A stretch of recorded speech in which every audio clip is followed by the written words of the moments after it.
Leani, we have a possible issue. I am detecting about 150 entities, Jason said after a few more minutes of walking. They are currently moving along the road at a high speed. Do you want to intercept? Leani thought it over. They were still a good 10 minutes from the city, but a large number of knights moving fast could be an issue. Yes, move to the road. Close the door for now, she said, as she felt the shift of weight as the massive armor changed direction. Can you show me the outside? 1 second, he said, then some kind of image magic appeared on the metal wall in front of her. As they got on the road, the image shifted, and the sight of a formation of knights fully equipped and riding hard. But their leader was the issue. She had hoped it would be her mother, but instead, it was her eldest sister. Can you allow me to speak outside the armor? Squeeze my arm when you wish for them to hear you, he said, and she noticed her sister's formation slowed. Squeezing his arm, she heard her voice ring out and towards the formation. Hello, sister. As you can see, we have handled the No-Guard. The town of Ozmare is no longer in danger, and we are returning to Shrekki to present it to our mother. Her sister shifted a bit. Leani noted the anger on her face, but was caught off guard by her words. 12th Princess, you are hereby charged with reaching over your station. You will surrender and unsummon the monster you are controlling. Failure to do so will be considered treason, and we will execute you on the spot. Leani sunk back, her mind drawing a blank. Why is this happening? Princess, we can win if we fight, but I can't guarantee that I will not kill anyone, Jason said from next to her. However, we did get the order from your mother, so message her and check. Leani didn't think of that and summoned the message spell. Mother, I am being stopped by the Crown Princess. She claims that I am being charged with breaking the line of tasks. However, it was your messenger that had relayed your order. She heard Jason speak through the giant armor. We are verifying your claims. We had acted under Her Majesty's orders. Please stay still. Then the image she was looking through flickered, and her sister was outlined along with a box that said something in an unknown language. Then he spoke right to her, locking her sister out of the conversation. The readout says your sister is ready to fight, basically waiting for us to say no. Leani looked at the image and frowned. However, her mother's reply gave an answer, one she was not ready for. I did not. You had acted on your own before I was even informed of the growing situation. However, my spies have uncovered the origin of the orders. The Crown Princess had done it with a bribe. I will allow you to choose how to handle this, however.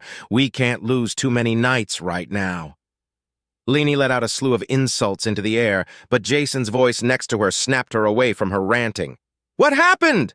This is a trap. Our orders were from my sister to make it look like I'm going against tradition, she said after a second, then squeezed his arm. Crown Princess, I have verified your order, and the Queen has allowed me to handle this situation. You are now being charged with impersonation and bribery of the Queen and her household. You are to stand down and be taken back to the Queen to stand trial. Failure to comply will result in your immediate execution. Princess, do you want me to kill her if she fails? Jason asked. Yes, but avoid killing the knights. They have not done anything, she said quietly before she started praying while watching her sister. She heard the moving of the left arm of the armor, and a small X settled on her sister, while a second one positioned on her mount. Jason spoke, his voice ringing out with a terrible amount of force. Surrender now, you can't beat us! You knights are now under the direction of the 12th Princess, and will escort the Crown Princess back to Shrekki by order of Her Majesty. Leani watched as a clear circle started to form around her sister, who was still glaring back at them. And the display beside her changed. Princess, she is not backing down, Jason said. Leani didn't want to do this. While she never liked this sister, she was still her sister. As rude and aggravating as this sister could be, mainly because of being the eldest and by extension the most well-trained and experienced. However, as a princess, she had a duty to perform, so she reluctantly squeezed on his arm. Sister, stand down! I don't want to have to use force, please! You have until the count of 5! 5! She watched as her sister glanced around. The knights had backed away from her, and then looked back at them. 4. Her sister then shifted a bit in her saddle and gripped her lance a bit tighter, her face growing angrier. 3! Then the crown princess started trying, unsuccessfully, to cast something under her breath. 2. Leani frowned as the spell her sister was planning to use was a paralysis spell, and it harmlessly didn't work as the armor was not a living being. 1. Her sister reared her mount and started a charge, her lance leveling on the head of the armored monster. I hereby execute you for the crime of impersonation and bribery of the queen's household, Leani said, but looked away, a few tears slipping free as the twin claps of thunder rang. I am sorry, princess, Jason said a second after, then spoke through the armor to the assembled knights. Take her remains with you and return to Shreki. Do not act in disrespect or dishonor towards her. Leani couldn't hold it, and quietly asked, Can they hear me in here? No, and I will not say a word. They are also leaving and we can wait, Jason said and brought his other hand around her. Leani didn't want to do that. Even though she wanted the title of the crown princess, she didn't want her sister's death, as unrealistic as it was. She wanted to prove her worth, to show the family she could handle as much as them, and more. But this hate for her that forced her hand was too much. She slowly turned in their seat and hugged him tight as her tears slipped away. Her hidden grieving of a sister and the pain of being the one to commit that act, and all the while he held on, cradling her head and rubbing at her back. She wanted to undo this, to go back and change fate, to make this right. But that is not how time works, and what has happened couldn't have happened any other way. After longer than she wanted, she shed the last of her tears and pulled back. Seeing his face freed of the helmet he was wearing, she finally noticed that aside from the window above them, the inside was a near pitch black. And in the small column of light that framed their faces, she saw him.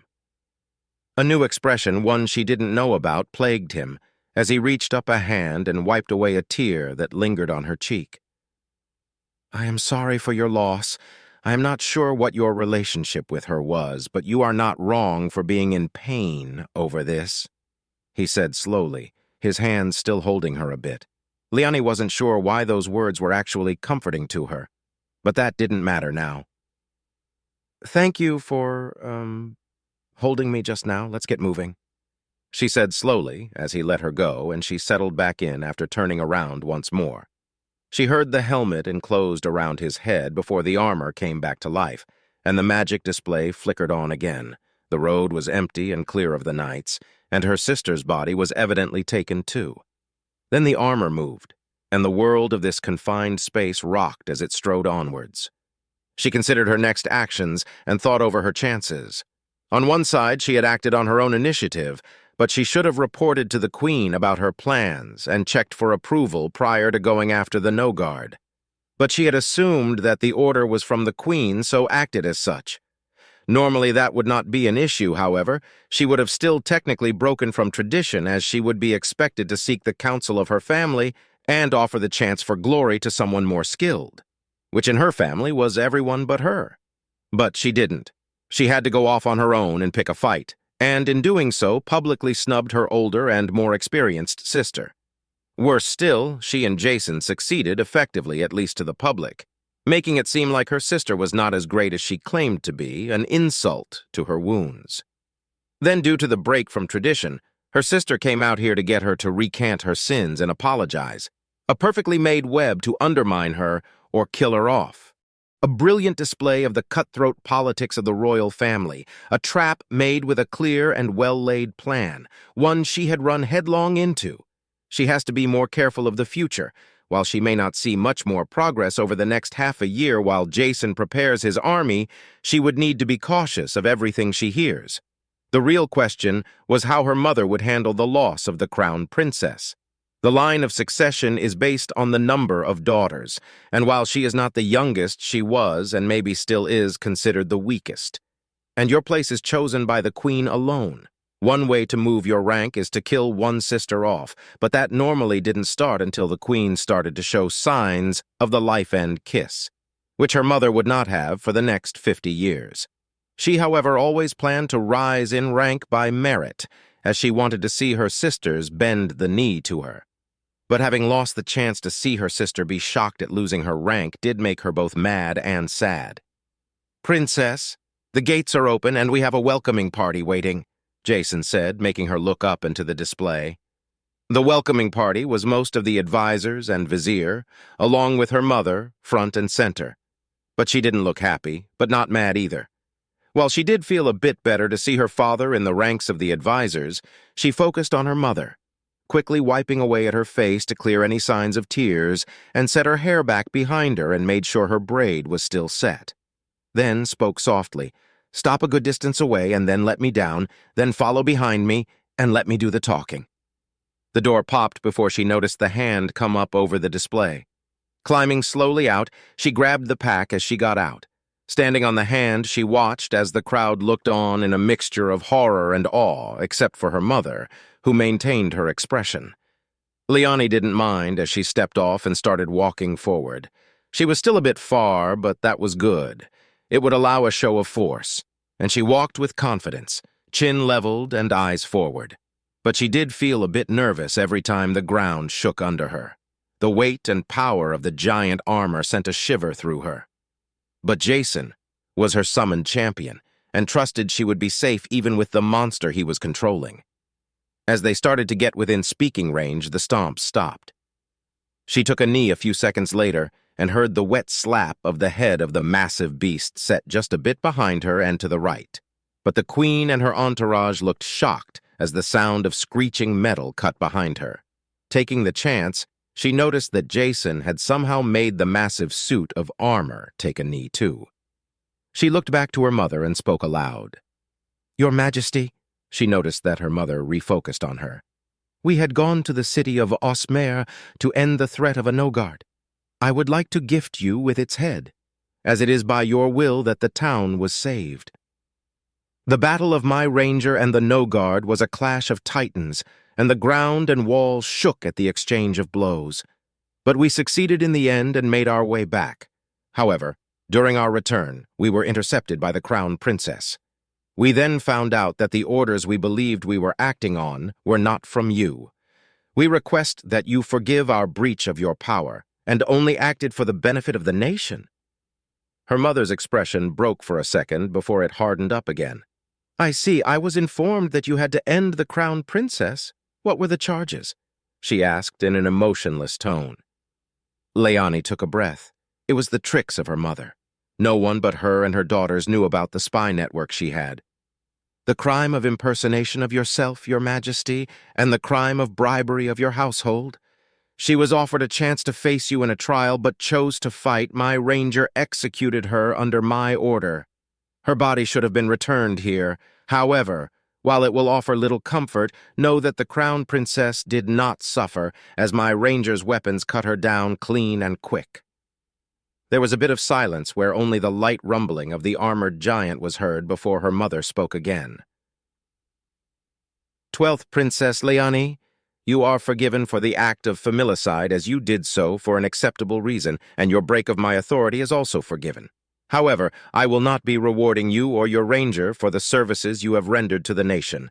Do you object to this ruling?" Leani looked down and bit at her lip. This was the way it was, which means she would not advance up, and their battle with the no-guard would be a tale told but not acknowledged as a service to the queen, thus stripping them of any merit they would have earned. "No, Your Majesty, your rule and rights are absolute. I would never act against such a graceful decision." "Good. You may leave that head here and return to your estate. Start on the army you promised, and we will see how the future unfolds," the queen said before wheeling her mount and going into the city. She stood back up and watched her while the armored giant moved, then stopped rumbling. Followed a bit after by the grunts of Jason, and felt his hand land on her shoulder. "You okay?" he asked from behind her. Leani nodded, then turned to face him.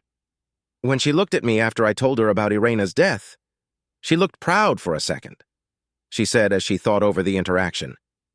"Is it bad that she looked proud?" Jason asked hesitantly. Leani shook her head and gave an uncertain answer. "I don't know. I have never seen her look proud of anyone."